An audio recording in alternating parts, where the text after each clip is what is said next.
Muy buenas noches, ¿cómo están ustedes? Bienvenidos a Estado Nacional Prime, donde conversamos los temas que están marcando la semana. Una semana que sin duda está marcada por el proceso constitucional, porque se marcó un hito. Terminaron las votaciones del Consejo Constitucional y ahora ese texto pasa a manos o vuelve a manos de los expertos. La entrega oficial será el próximo sábado. Inmediatamente se pondrán a trabajar. Mientras tanto, hay intensas reuniones entre los consejeros, los comisionados, los partidos políticos, tratando de destrabar algunos nudos y lograr un acuerdo transversal para, según dicen, salvar el proceso constituyente. Estamos hoy día y vamos a estar conversando, ya los ven, con dos de los comisionados expertos que recibirán a partir del sábado el texto y vamos a ver qué harán con ese texto. Vamos a estar también con el ministro de Transportes aquí en Estado Nacional Prime. Vamos a hablar del transporte durante los Panamericanos. Vamos a hablar de electromovilidad y también del viaje del presidente Gabriel Boric a China, viaje en el que también participará el ministro Juan Carlos Muñoz. Aquí comienza Estado Nacional Prime.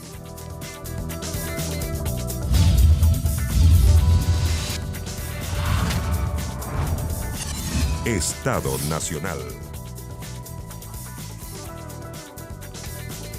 Bueno, ya lo anunciábamos, estamos con dos expertos, comisionados expertos que van a volver, no es que no estuvieran trabajando entre medio, sí han estado, pero se han visto menos porque el protagonismo lo tenían los consejeros. Ahora vuelven a la primera plana. Domingo Lovera, comisionado experto de Revolución Democrática. Domingo, bienvenido, gracias por estar con nosotros. Y a este otro lado, Máximo Pavés, comisionado experto UDI. Muchas gracias por estar con nosotros, Máximo. Un gusto, Constanza.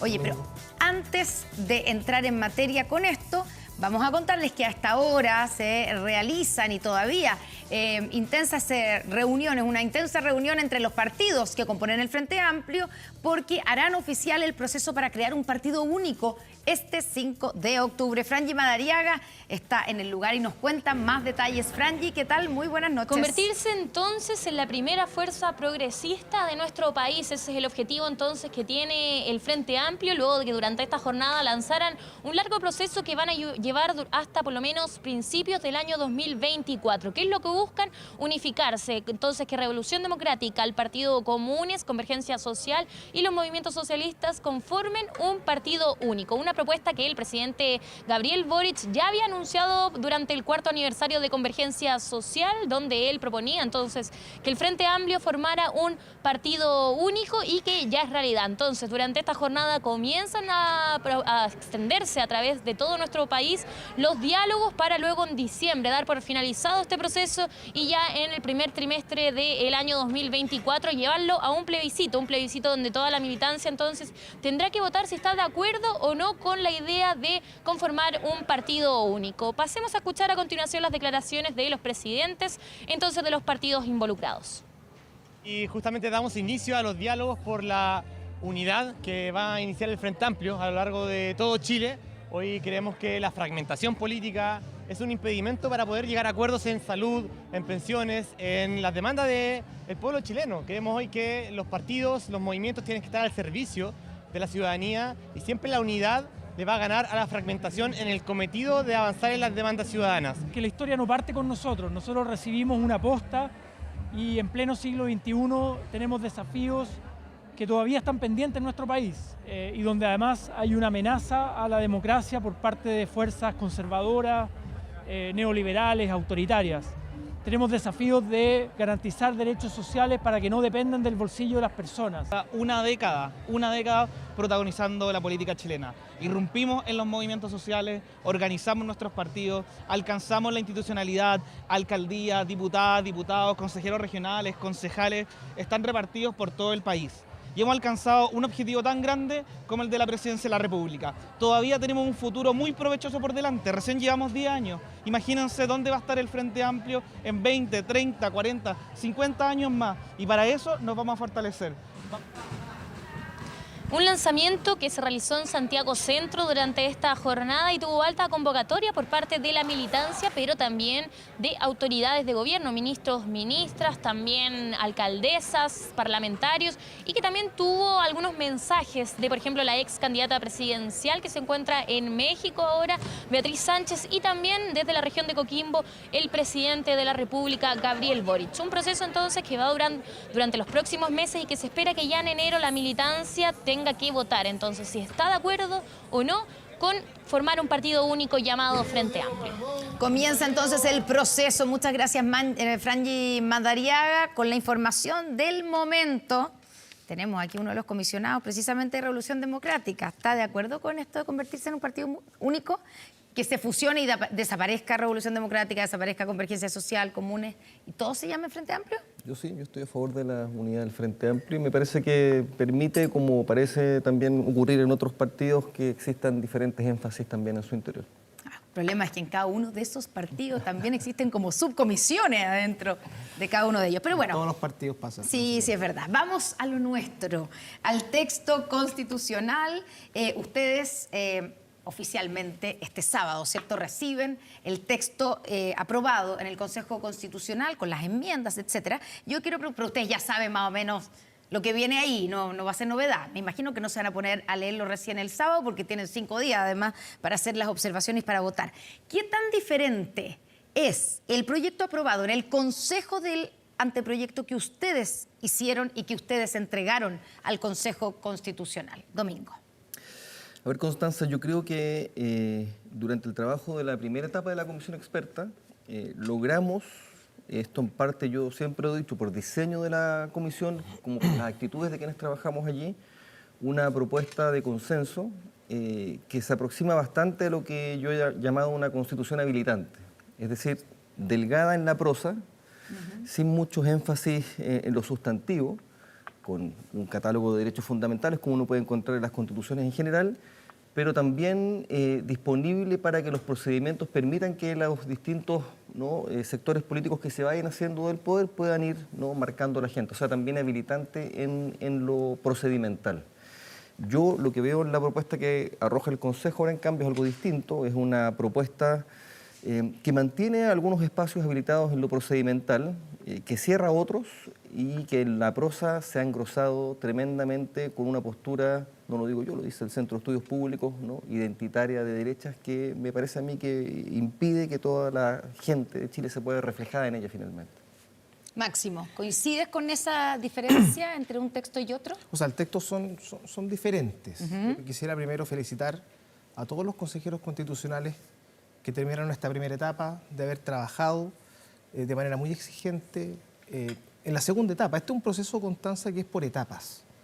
Hubo una comisión experta al principio, así fue diseñado, donde partíamos, salvo las 12 bases, partíamos absolutamente de cero, donde en condiciones de empate logramos ponernos de acuerdo en un texto de consenso, donde habían cosas que acordamos y algunas cosas que no pudimos acordar, a pesar de los esfuerzos de uno y otro lado. Después viene una parte democrática política, donde los integrantes del Consejo Constitucional tienen como fuente de origen la elección popular. Y por lo tanto, este texto se ha ido complementando tanto en sus silencios como en sus modificaciones al tenor del resultado de las elecciones. Por lo tanto, yo entiendo que hay un sector político que no obtuvo un buen resultado, que se siente perjudicado, y lo entiendo. Pero eso no le quita ningún segundo de legitimidad a la labor de los consejeros. A mí hay cosas que me gustan, a mí hay cosas que me gustan menos, pero no basta esta etapa. Y aquí me quiero extender 10 segundos. Viene otra etapa y viene otra etapa después. Comisión experta, que vamos a intentar observar si es que tenemos un entendimiento que debe ser ratificado por el Consejo Constitucional, y después un plebiscito. Es decir, ustedes, las personas que están en su casa mirando, van a tener el mismo poder para definir si esa Constitución nos permite ampliamente diseñar un nuevo sistema político para Chile en los próximos años o no. Y esa etapa final es la que a mí me tiene entusiasmado de buscar un entendimiento amplio. Pero creo que hasta ahora la labor del Consejo se cumplió bien. Ya, pero no me contestó a mi pregunta de cuán diferente es lo que van a recibir ahora de lo que les entregaron al Consejo. Por supuesto que es diferente. Hay algunas cosas que se mantuvieron en su esquema el catálogo de derecho, la estructura general, salvo los capítulos que se crearon, la lógica del Estado Social de Derecho en términos gruesos, obedece al anteproyecto de la Comisión Experta.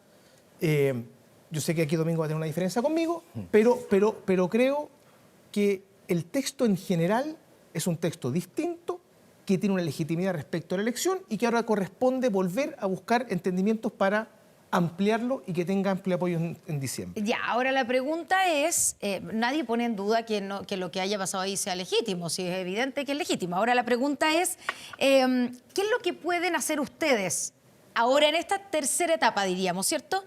Como comisionados, como comisión de expertos, ¿qué tanto pueden hacer?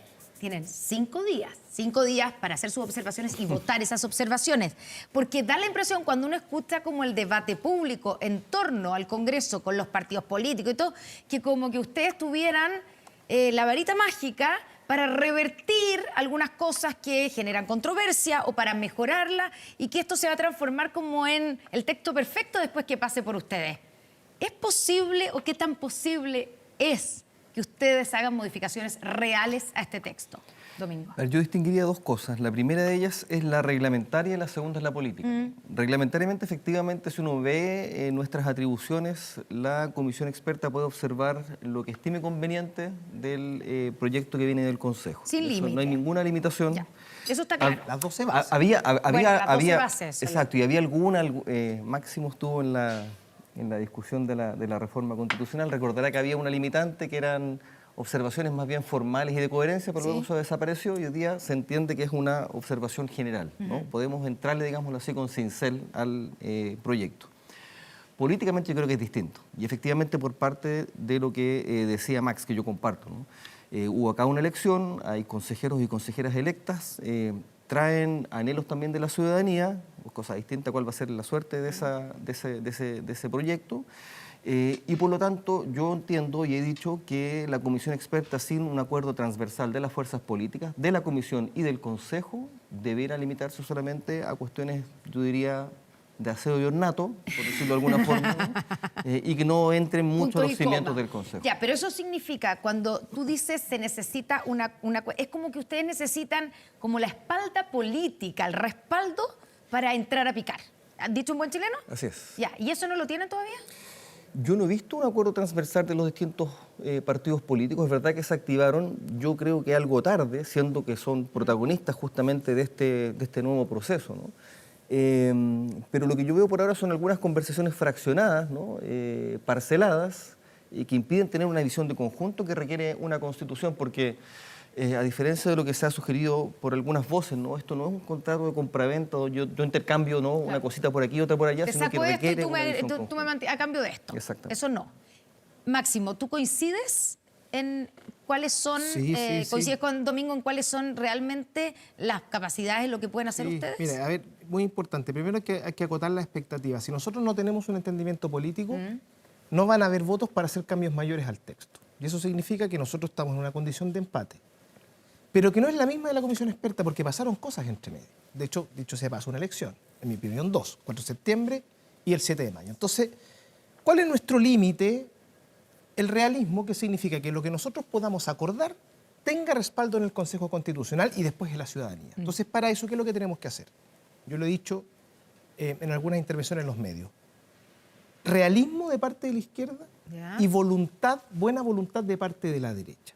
Y la idea es poder mantener aquellas cosas que hicieron los consejeros que creo que van en la sintonía ciudadana. Quiero dar 2 ejemplos. A ver. Libertad de elección en salud, rebaja de parlamentario, inexpropiabilidad, heredabilidad de los fondos de pensiones, creo que son cosas que están indisputadamente asentadas como una voluntad de la sociedad chilena. Eso no puede significar que hayan diseños de política pública inconstitucionales, eso no puede significar que un grupo se sienta a priori excluido, y ahí tenemos que buscar y persuadir. Creo que el O sea, Consejo se podría Constitucional- modificar, por ejemplo, en esas normas, tú dices que podría modificarse la redacción para que quedara súper claro que, digamos, en la práctica eso no impide la política pública, que el legislador determine qué sistema de salud vamos a tener. Es lo que yo creo, y que de hecho, sea paso, creo que está así en el texto. Hay que presentarlo un poco más para quien tenga dudas, pero creo que eso en el texto está bien logrado. Entonces, nosotros creo que el Consejo ha hecho bien en completar aquellas cosas que nosotros en la discusión técnico-política no logramos alcanzar.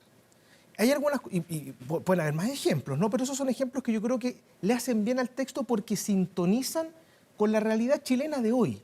Eso no significa que nosotros no podamos ir a buscar entendimientos que o despejen dudas o agreguen otros conceptos, pero respetando los lineamientos principales en materias como esa, derechos sociales. Entonces, Ya, pero tú coincides con Domingo en que si no existe ese acuerdo transversal, político, ese respaldo, ustedes finalmente lo que van a hacer es aseo y ornato sí, con o sea, o cambios de forma. Domingo es una buena descripción, Domingo tiene toda la razón. Si nosotros no tenemos 14 votos, nosotros no podemos entrar a profundidades de redacciones que nos permitan poder generar un texto más amplio. Y eso es donde yo quiero ponerle el acento. Yo creo que acá lo que no hay que hacer, no hay que enmendarle la plana ni al Consejo, ni a un partido político en particular. Lo que tenemos que hacer es incorporar más personas al texto, hay que despejar dudas, quitar quizás algunos, no me atrevo a decirlo excesos, pero algunas cosas que quizás no debieran estar en un texto constitucional, que yo respeto, porque creo que si uno mira la dinámica política constitucional, el momento del Consejo fue un momento político, donde se hizo ver la política en su faceta propia, en una faceta que es propia de las elecciones, y está bien. ¿Cuáles son los excesos que a tu juicio habría que sacar? Yo es que quiero matizar, no quiero hablar de excesos, pero cosas que son discutiblemente, que quizás no son tan, cuya prudencia constitucional es discutible. Ya, a ver. Por ejemplo, la Constitución vigente no tiene la objeción de conciencia redactada, o sea, descrita. Institucional. Ni personal tampoco. Ni personal tampoco. Está en la ley. Entonces, sí. Claro, puede ser que eso quizás no es algo cuya prudencia, no voy a hablar de exceso, prudencia constitucional es discutible, lo podemos revisar. Un acuerdo amplio respecto al sistema político, donde no hay miradas antropológicas, por supuesto que tiene que haber un entendimiento. Para eso tiene que haber voluntad de los sectores políticos para poder ampliar y dibujar una cancha clara donde nosotros nos podamos mover. Hay cosas más técnicas y cosas, por ejemplo, la fecha para la ley de presupuesto. 15 de septiembre, que es el cumpleaños de Domingo, o el 13 de septiembre como está hoy día. Bueno, para eso nos podemos poner de acuerdo de manera más fácil. Pero hay que identificar los temas que van a hacer que, junto con lo que va a pasar en el Consejo, esa es nuestra cancha, nosotros podamos ampliar miradas, incorporar más personas, no dejar gente afuera. Ya, veamos entonces cuáles son esos nudos o puntos críticos que merecen observarse, cambiarse, modificarse. Máximo planteó ya uno, ¿cierto? Como la objeción de conciencia personal institucional. ¿Tú estás de acuerdo en que eso no debiera estar en el texto constitucional? Yo estoy de acuerdo, Constanza, con eso, pero déjame tomar un punto anterior, que dice relación justamente con lo que Max destaca a propósito de estas libertades de elegir, como las hemos llamado. Que puede ser que efectivamente hoy día la ciudadanía quizás las estime, yo no sé dónde está esa evaluación propiamente tal, pero lo que una constitución debiera justamente cuidar es no petrificar, ¿no?, anhelos momentáneos o transitorios, de modo tal que esto en el futuro no puedan cambiar. Y mi temor respecto, y mi preocupación constitucional, ¿no?, respecto a estas cláusulas demasiado detalladas, es que impiden que contemos con alternativas de política pública, ojo, no solo alternativas de política pública que sectores de uno u otro lado están promoviendo, sino que pueden ser alternativas de política pública razonables para abordar, voy a ocupar la frase de los noventeros, ¿no?, los problemas reales de la gente.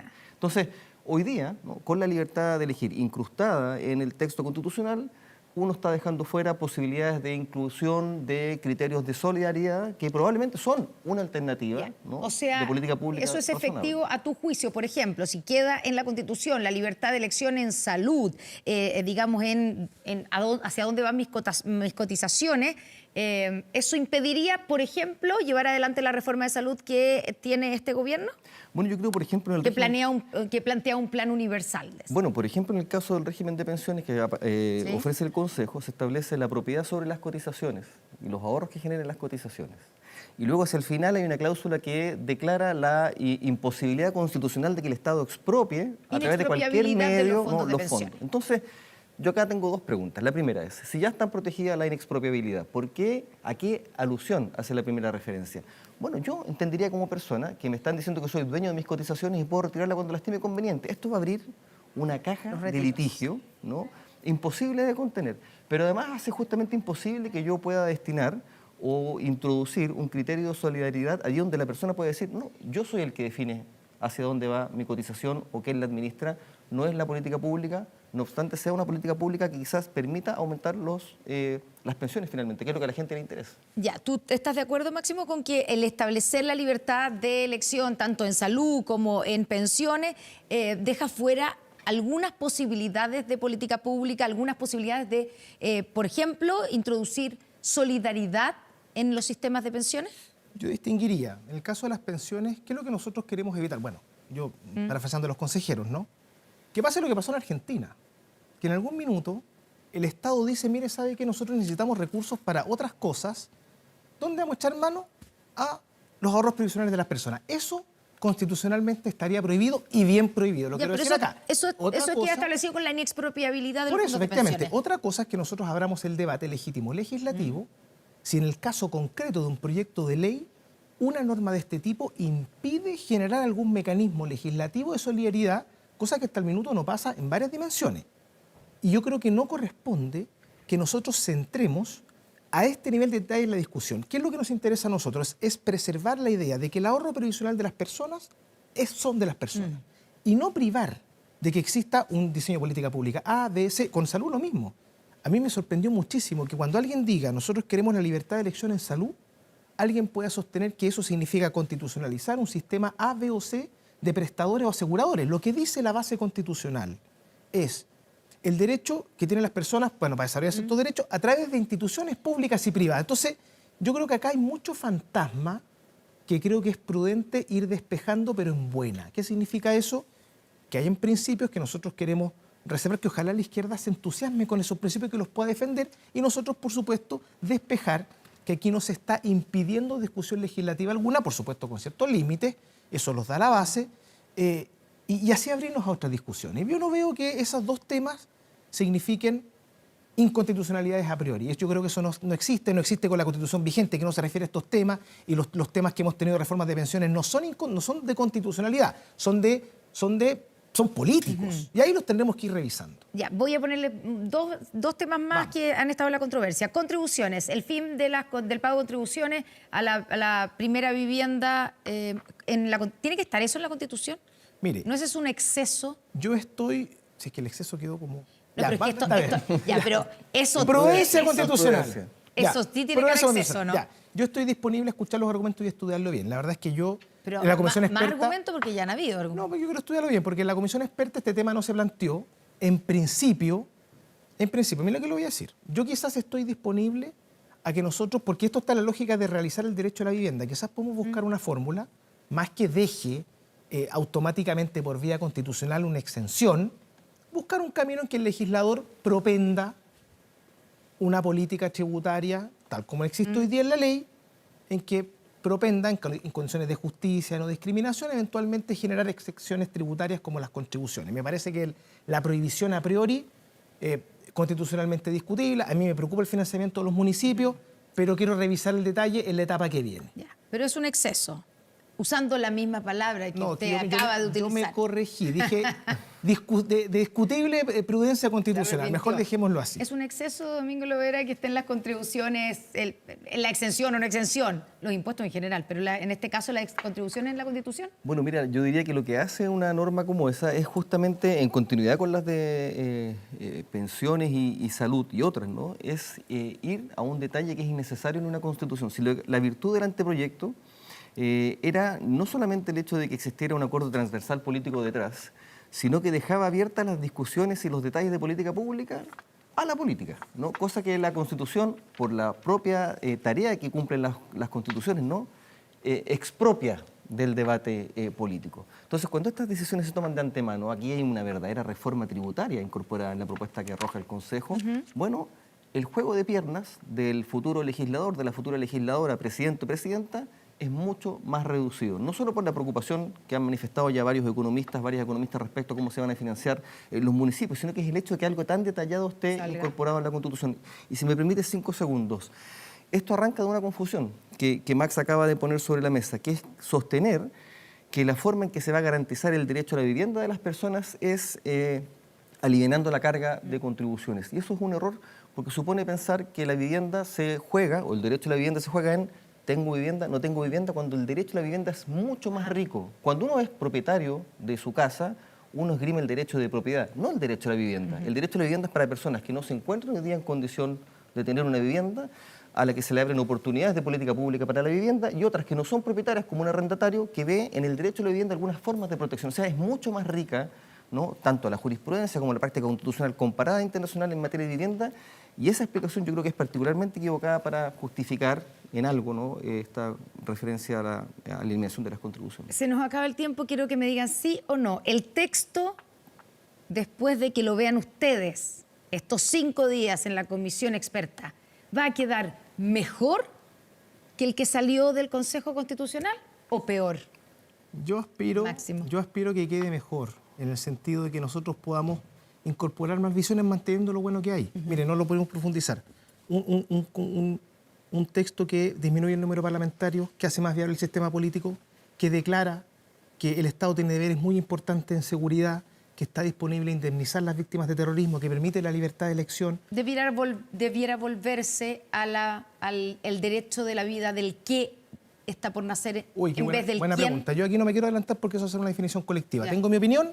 ¿Y su opinión cuál es? Pero prefiero no adelantarla porque son definiciones colectivas que estamos trabajando en el seno de los 12. Ya. A mí me parece que cualquiera de las dos fórmulas son aceptables, pero lo importante es incorporar, bajar un par de cambios, mantener el espíritu del Consejo, incorporar algunas miradas que despejen ciertas dudas, y creo que eso lo podemos conseguir, y creo que el texto va a quedar mejor. ¿Va a quedar mejor el texto? Si tenemos acuerdo político a la espalda, como tú dijiste antes, efectivamente yo creo que puede quedar mejor si por mejor se entiende una propuesta que permita que todos y todas puedan verse reflejados de alguna manera en esa propuesta, o al menos no excluidos o excluidas de antemano. Mi preocupación hoy día con el texto, Constanza, y se la ha transmitido a Máximo en varias oportunidades, es que hay varios sectores que al abrirla no se ven reflejados allí y se ven excluidas eventualmente de ser sujetos activos de derechos en un futuro Chile. Y eso es una preocupación no solo para la izquierda, debe ser una preocupación de todas y de todos.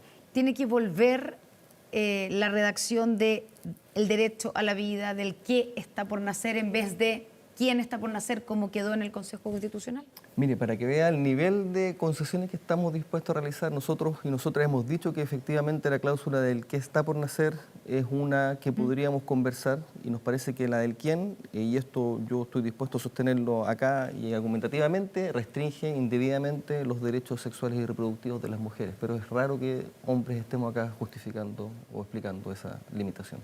¿Sienten el peso sobre sus hombros de que son los responsables de salvar el proceso constitucional? Yo duermo bastante bien, Constanza, y el peso más bien va a estar si es que existe ese acuerdo político detrás que nos ponga la presión de poder arribar a ese texto mejor en estas condiciones. Máximo. Yo creo que no, el concepto de salvar el proceso a mí me da un poco de pudor. Nosotros queremos contribuir a sumar a un acuerdo político que nos permita aprobar ampliamente en diciembre. El tema constitucional, si no lo aprobamos por una mayoría amplia en diciembre, respetando la voluntad popular del 7 de mayo, creo que nos va a ir mal. Y para el país es bueno que avancemos en esto y lo solucionemos por un buen rato más. Ahora, el acuerdo político tienen que lograrlo ahora ya, ¿cierto? Aquí estamos. Ya. Nos ofreció la cláusula del que está por hacer. Mira, la vamos a estudiar. parte de la negociación. Aquí están armándose las negociaciones. Domingo Lovera, Máximo Pavés, muchas gracias por estar con nosotros esta noche en Estado Nacional Prime. Nos vamos rápidamente a la pausa. Ya viene el ministro de Transportes aquí en Estado Nacional Prime. Ya volvemos.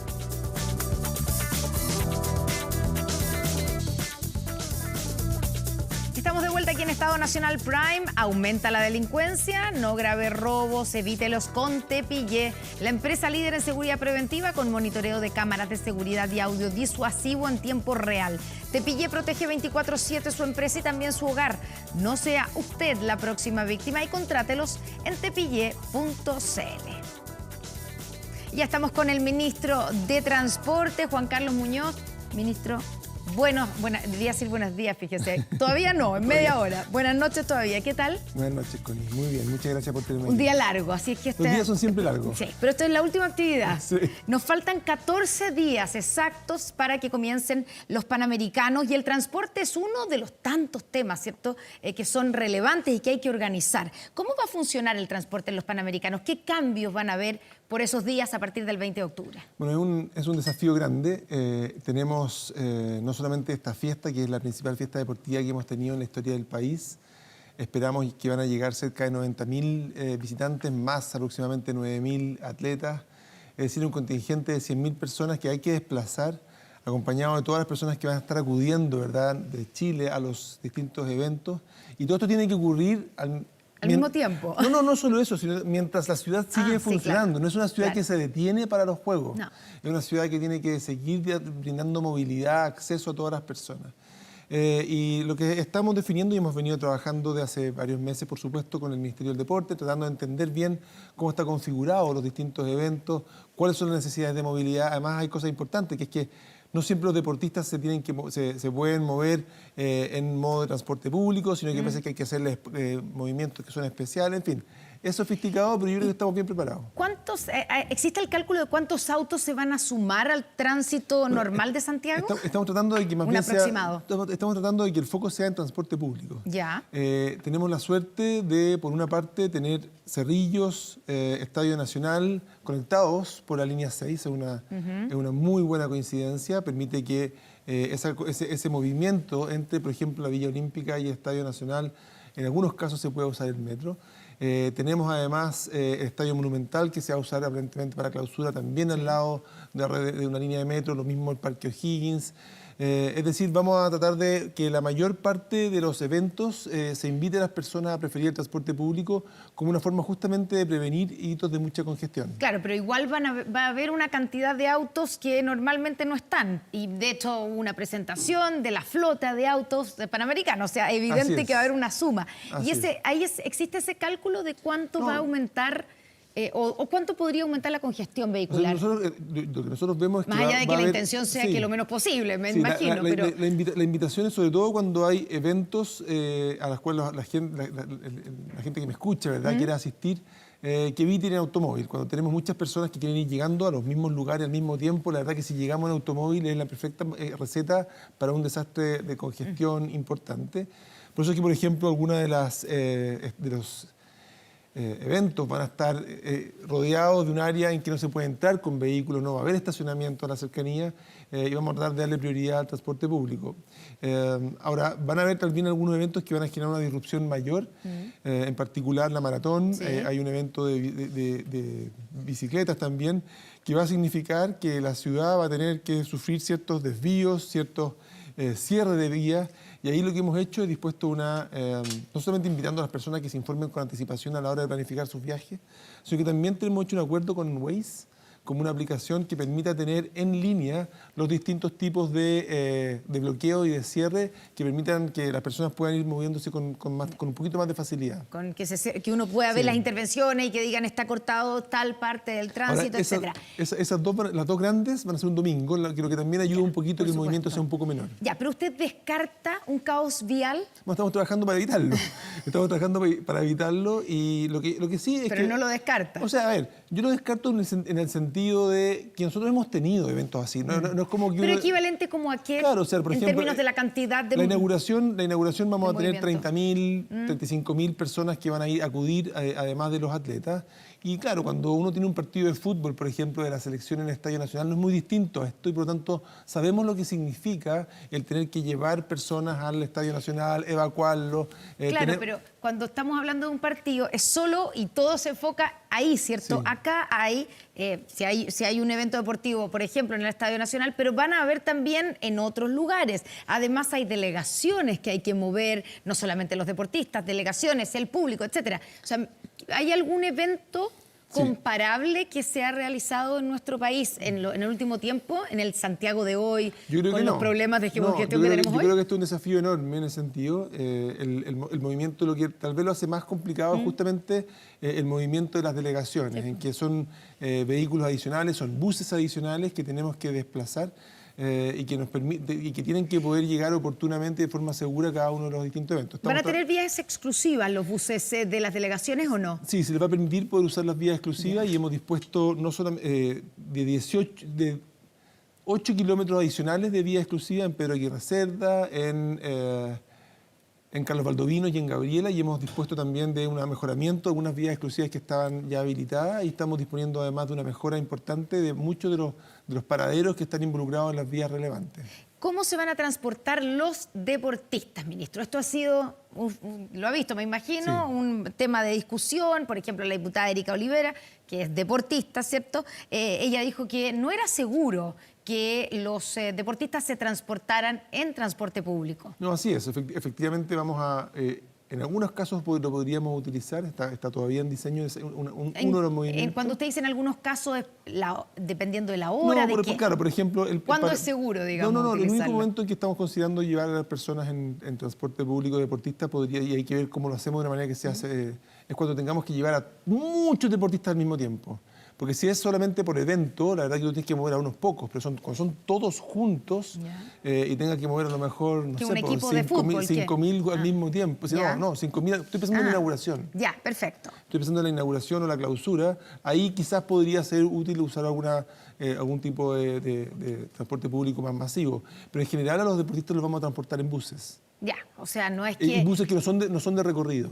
Ya, o sea, no es que los deportistas básicamente se vayan a transportar en transporte público, ni en metro, ni en los buses. Se van a transportar en buses. Eso no es verdad. No, en buses, pero buses que no son de recorrido, pero que sí van a poder ocupar sí. las vías exclusivas que están dispuestas. Por ejemplo, en el caso de Estadio Nacional, la Avenida Grecia, que tiene un muy buen corredor bastante efectivo. Ya, así que está todo listo, diría usted. O sea, estamos avanzando. Siempre hay una cuota importante de nerviosismo, siempre hay contingencias que pueden Ya. ocurrir. Estamos preocupados, por ejemplo, de que Metro pueda extender el horario en las noches, sobre todo en las líneas que están involucradas con los eventos, ya sea el Parque O'Higgins, el Estadio Monumental o el Nacional. Estamos preocupados de disponer de buenas tarjetas VIP para que las personas lo puedan conocer. Vamos a tener el despliegue de los buses de 2 pisos que van a llegar a la eso ciudad. le quería preguntar. Son 10 nuevos buses que vamos a tener en un recorrido que vamos a anunciar prontamente, pero que queremos que sea Pero ya también... están aquí, pues, Sí, ¿no? pero no hemos anunciado todavía cuál es el servicio que van a ¿Y ofrecer. cuál es? Anúncielo, No, pues. vamos a Aquí está anunciar. su cámara, ministro. Evidentemente hace un servicio que pase por el Estadio Nacional, es Ya. parte de lo que queremos hacer.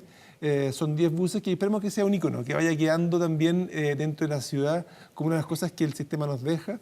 Estamos trabajando Pero también... se van a estrenar para los Sí, Panamericanos, así es, ¿cierto? exactamente. Van a empezar que el día 20 de octubre vamos Así, a verlo desplegarse. Dentro de los primeros 2 o 3 días vamos a tener los buses funcionando por primera vez, y esperamos que genere también entusiasmo respecto del uso del transporte público para poder llegar a los Juegos. Ya, y esos buses van a tener recorridos que van a pasar por el Estadio Sí. Nacional o el Un Monumental. recorrido, porque son solo 10 buses. Sí. Entonces vamos a disponerlo en un recorrido que... Va a haber un que solo la recorrido gente- para esos 10 buses. Sí, así es. Ya, pero se va a estrenar, eso es una buena noticia, digamos, se va a estrenar para Así es. para ese momento. Ministro, hablemos de otros temas. Quiero preguntarle, usted, me va a decir, esto es un tema de obras públicas, pero Ya. le voy a preguntar igual Es de como obras públicas. representante, obvié esa respuesta, porque se lo voy a preguntar como representante del gobierno y además como es un tema de transporte también. ¿Usted qué opinión se ha ido armando con lo que está pasando en la avenida Américo Vespucio Oriente?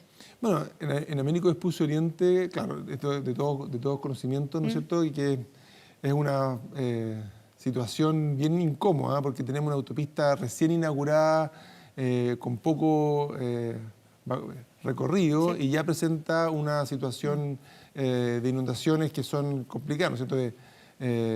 De filtraciones de agua que termina impidiendo y cerrando las vías. No es lo que uno quisiera ver. Efectivamente, un tema ¿Y en cómo que... se entiende? Porque uno se pregunta desde la ignorancia, usted es el experto porque usted es ingeniero, pero Sí. ¿cómo se entiende que una obra recién estrenada ya esté presentando este tipo de problemas? Bueno, nosotros en distintas obras esto nos ha pasado alguna vez. Nosotros, si uno mira la historia de los 50 años de metro, alguna vez hemos tenido también momentos de filtraciones importantes. En nuestras vías tenemos que pasar por debajo del río Mapocho, tenemos otras veces inundaciones que son atípicas, y yo creo que también parte de lo que nos pasó acá es que las lluvias que tuvimos fueron por sobre lo normal, pero uno esperaría que una infraestructura como esta estuviera preparada para poder soportar, ¿no es cierto? Y por eso es que se han tomado algunas medidas por parte del Ministerio de Obras Públicas, que yo preferiría mantener un poquito al margen, porque son decisiones que ha tomado el Ministerio de Obras Públicas. Pero algo falló o algo está respecto de las fallando, tarifas, ¿no? respecto de decir, no, eso yo Eso creo es que- evidente. yo creo que Claro, para pero eso uno no podría se pensar que necesita ser también... ingeniero para eso. Claro, pero también uno puede pensar que hay falla en el control, en los controles de la obra, por ejemplo. Yo creo que para saber eso, yo creo que tendría que tener un poquito más de detalle de los que yo tengo hoy día, entonces preferiría quedarme hasta ahí. Evidentemente algo que no está bien, uno no quisiera una obra recién inaugurada tener que cerrar una vía, no quisiera tener que terminar bajando las tarifas solamente porque el nivel de servicio que estaba ofreciendo no es el que esperabas. ¿Y se arregla con la rebaja de tarifa un 50% en los 2 primeros tramos, que son los tramos afectados? Yo creo una manera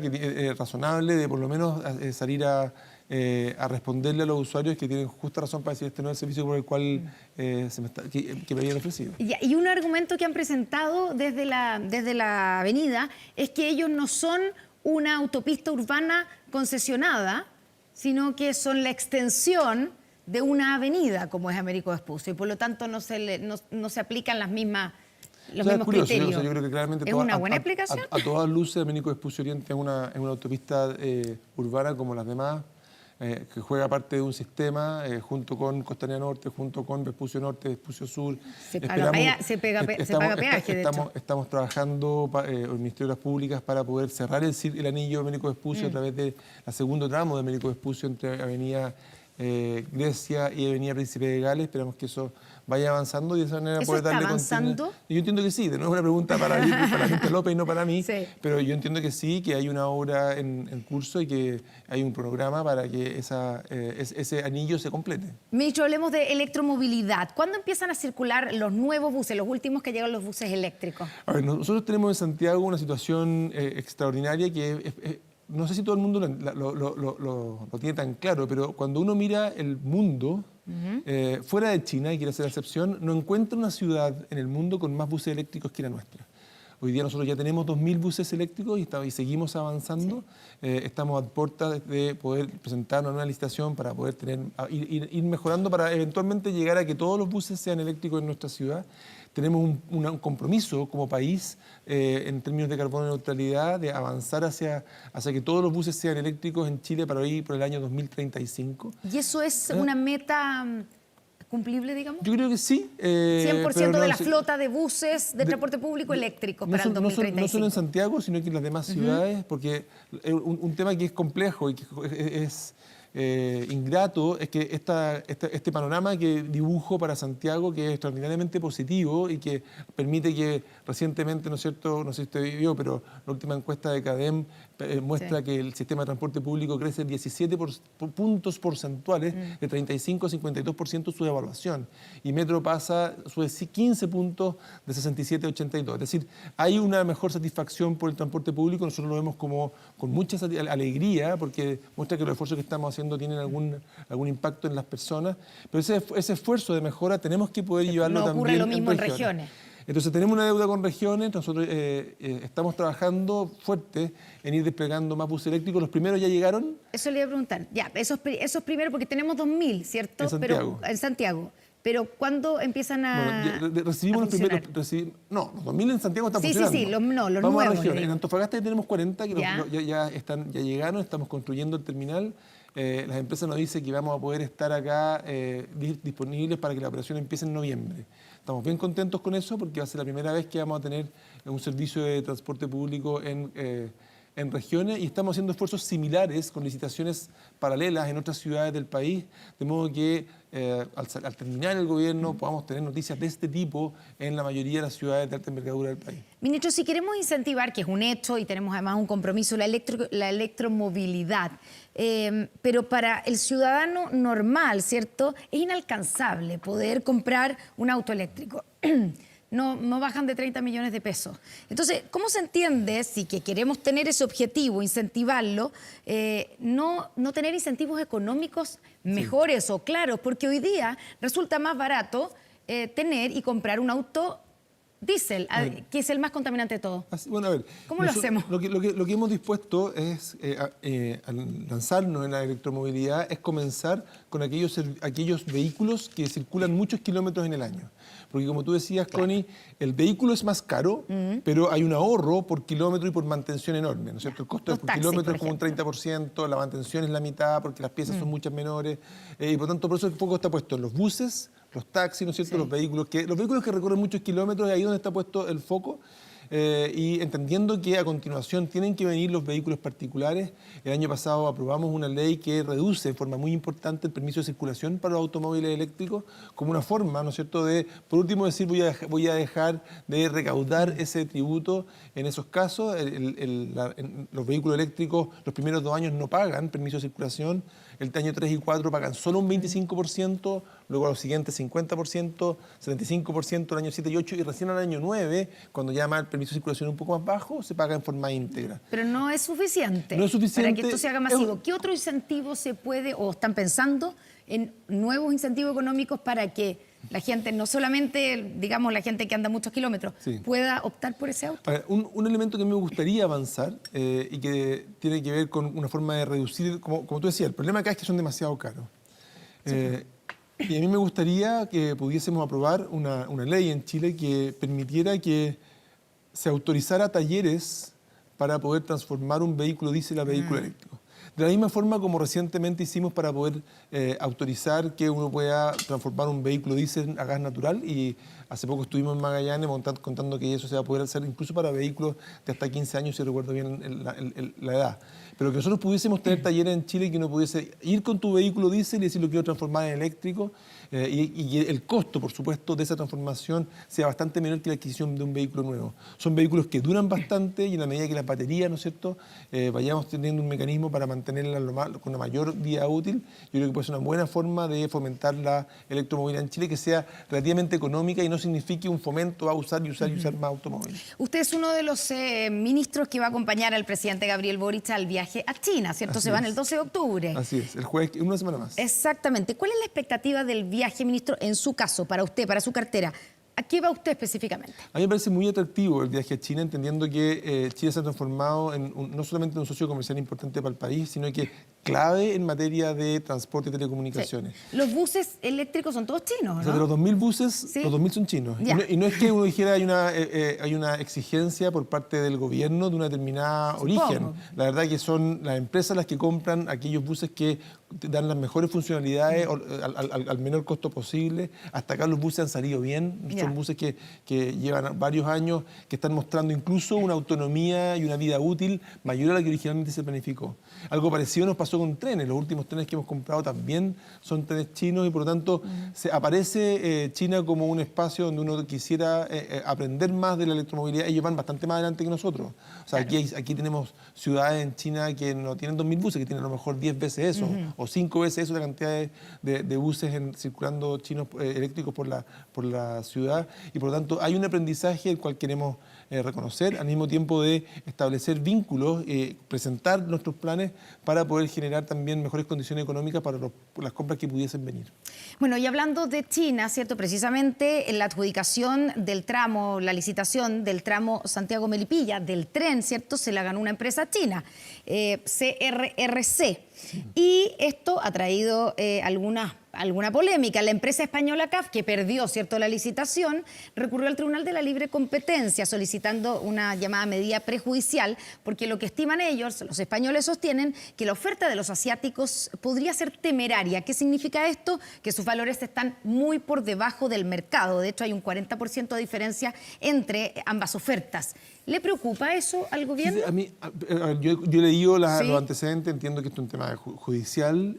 Ahora, a mí me cuesta entender cómo uno pudiese presentar una oferta temeraria, cuál podría ser el beneficio, porque yo presento, si fuese el caso, normalmente cuando uno presenta una oferta temeraria, yo entiendo que podría tener que ver con que una vez que yo me adjudico el negocio, después yo puedo cambiar, cambiar las condiciones. Eso ha pasado en procesos en concesiones y licitaciones en nuestro país. De acuerdo, pero eso sería como para costos de operación. Acá hay una adquisición de trenes, y por lo tanto los trenes van a llegar. Y una vez que los trenes están adquiridos, no sé, a mí me cuesta entender. Ya, pero también hay una parte ser de la licitación que es para mantención. Ok, sí, hay que mantener. Ya, y lo que sostienen, de hecho, la postura de los españoles, que por supuesto que es parte interesada, porque son los que perdieron, hay que decirlo, es que incluso al poner estos valores tan por debajo del mercado, se podría poner incluso en riesgo la viabilidad del proyecto algo futuro. que me imagino que la empresa ferroviaria del Estado lo está analizando evidentemente. Sí. Y tendrá que ver cómo uno lo sostiene ahí ¿Pero le preocupa a usted, ministro? O sea, cuando un antecedente como este, yo creo que hay que mirarlo. Como usted bien dice, Connie, efectivamente aquí hay una parte interesada que quiere mantener su posición y que va a tratar de hacer lo posible, ¿no es cierto?, por evitar de que un mercado importante como el mercado chileno empiece a perderlo de forma sistemática. Entonces, nosotros lo que quisiéramos es tener la mejor tecnología posible, al costo más barato posible, y nuestros contratos los hemos diseñado para que eso sea así. Ya, pero me imagino que al menor costo posible, pero que no ponga en riesgo el proyecto ni la operación del proyecto. Evidente. Y para entender cómo pasa, no sé si usted llega a ver el detalle de una de las ofertas. Me imagino que no, que hay otras personas, ¿cierto? Sí. Ya, pero me imagino que llama la atención cuando se presentan ofertas y uno dice, hay una que es 40% más barata que el resto. No, sí, efectivamente... ¿No se prenden una alarma así como, cómo será posible? Evidentemente que en esos casos se tiene que prender algunas alarmas y habría que hacer todos los análisis para poder determinar si una oferta es seria o no es seria.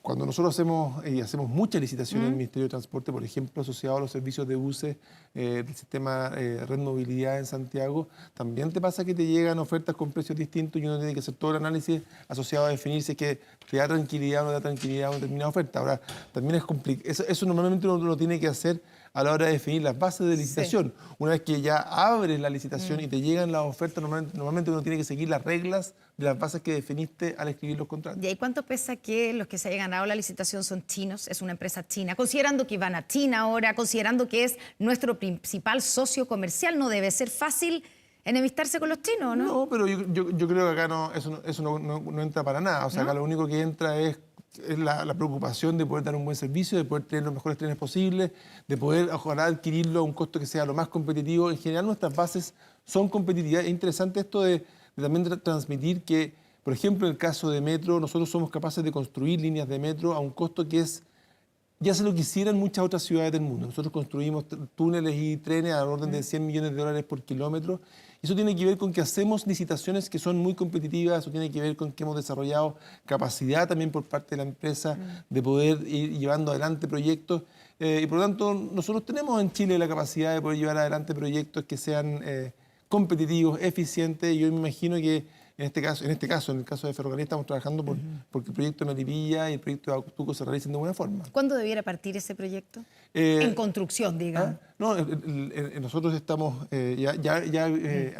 estamos comprando ya los primeros trenes, estamos en el proceso de la licitación también de infraestructura y son dos proyectos, el tren que va de Santiago a Melipilla, que exige una inversión en la faja ferroviaria, lo mismo el servicio que va a Batuco hacia el norte. Interesante el servicio de Batuco también, que tiene que conectar y ser la misma faja, pero en paralelo con el servicio que también va a ir a Valparaíso. ¿2026? Es parte, debiera estar operando. Ministro, se nos acaba el tiempo. Una última pregunta. No sé si este es un tema suyo, pero es transporte aéreo. Sí. Pero digamos, en medio de transporte. Pero me imagino que está al tanto del paro de los controladores aéreos. Y quiero preguntarle si está al tanto y si esto podría significar retrasos en los vuelos. Lo que se nos ha dicho desde la Dirección General de Aeronáutica Civil es que no deberían generarse atrasos en los próximos días a propósito de una movilización que entiendo que va a ocurrir. Sí, que empieza mañana, digamos, o sea, la madrugada. Vamos a estar atentos. Nosotros, dentro del Ministerio de Transporte está la Junta Aeronáutica Civil, que nosotros mantenemos un vínculo permanente con las aerolíneas, nos preocupa, por supuesto. O sea, sí depende de usted, de su cartera. Es que lo que pasa es que la Dirección General de Aeronáutica Civil depende de la Fuerza Aérea y por lo tanto es allá donde está la relación con los funcionarios. Nosotros más bien tenemos un organismo que lo que vela es, por ejemplo, por la relación con las aerolíneas. Y con el buen funcionamiento, me imagino. ¿Y usted descarta que va a haber retraso en los vuelos? Hay gente que está escribiendo, me están escribiendo tengo un vuelo no sé dónde mañana, pero con esto, ¿voy o no voy al aeropuerto? Me ciño a lo que nos está diciendo la Dirección General de Aeronáutica Civil, en que no deberían haber retraso. Ministro Juan Carlos Muñoz, muchas gracias por estar con nosotros. Esta intensa conversación, pasamos por todos los temas, ¿o no? Sí, creo que nos quedan como 20. Pero... No. Bueno, siempre es bueno dejar para la próxima oportunidad. Muchas gracias, ministro. Mucha suerte mañana y muchas gracias a ustedes por acompañarnos en esta noche. Que tengan un muy buen fin de semana. Recuerden que nos vemos el domingo en Estado Nacional a partir de las 11 de la mañana. Chao, gracias.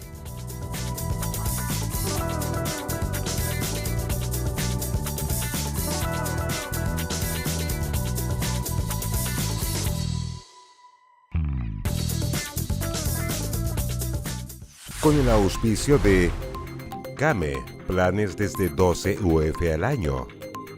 Te pillé, no grave robos, evítelos. Hemos presentado Estado Nacional